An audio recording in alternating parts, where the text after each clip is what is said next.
Bismillahirrahmanirrahim. Assalamualaikum warahmatullahi wabarakatuh. Sebagaimana diketahui bahwa kaum munafik diancam oleh Allah dengan mendapat siksa di dalam neraka jahanam. Allah mengancam orang-orang munafik laki-laki dan perempuan dan orang-orang kafir dengan neraka jahanam. Mereka kekal di dalamnya. Cukuplah neraka itu bagi mereka, dan Allah melaknati mereka, dan bagi mereka azab yang kekal. Quran Surat At-Taubah ayat 68.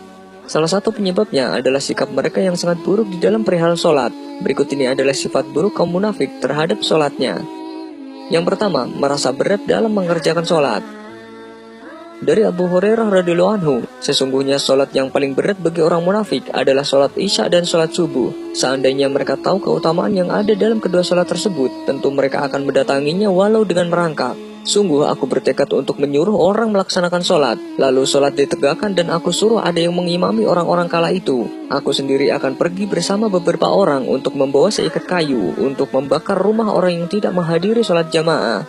Hadis riwayat Bukhari dan Muslim. Yang kedua, tidak menghadiri sholat berjamaah. Abdullah bin Mas'ud radhiyallahu anhu berkata, sungguh aku telah melihat para sahabat radhiyallahu anhum tidak ada yang absen dari sholat berjamaah kecuali orang munafik yang dikenal kemunafikannya. Hadis riwayat Muslim. Abu Umar bin Anas meriwayatkan dari pamannya yang mempunyai persahabatan dengan Nabi Muhammad SAW. Ia meriwayatkan bahwa Nabi Muhammad SAW bersabda, orang yang tidak menghadiri keduanya adalah orang yang munafik. Maksudnya adalah sholat subuh dan sholat isya. Berkata Abu Bishr, maksudnya adalah tidak selalu menghadiri kedua sholat itu. Yang ketiga, mengakhirkan sholat asar saat matahari akan terbenam. Nabi Shallallahu Alaihi Wasallam pernah menyebut sholatnya orang munafik. Dia secara sengaja menunda-nunda waktu sholat hingga mendekati berakhirnya waktu sholat.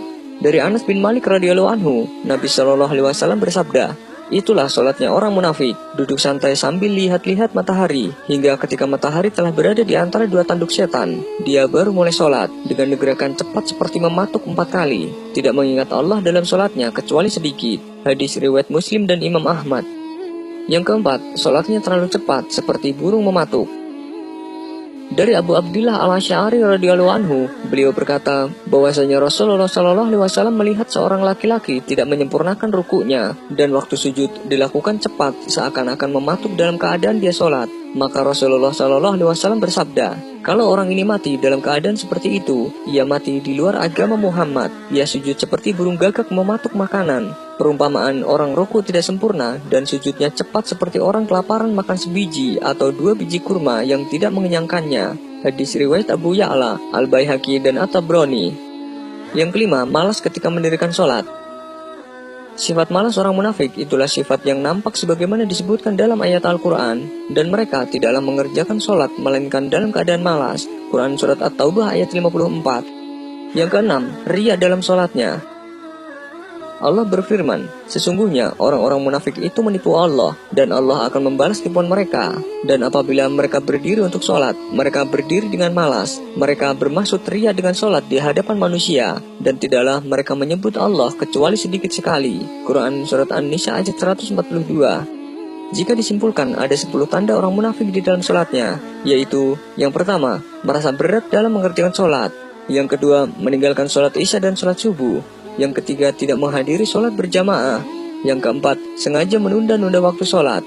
Yang kelima, mengakhirkan sholat asar saat matahari akan terbenam.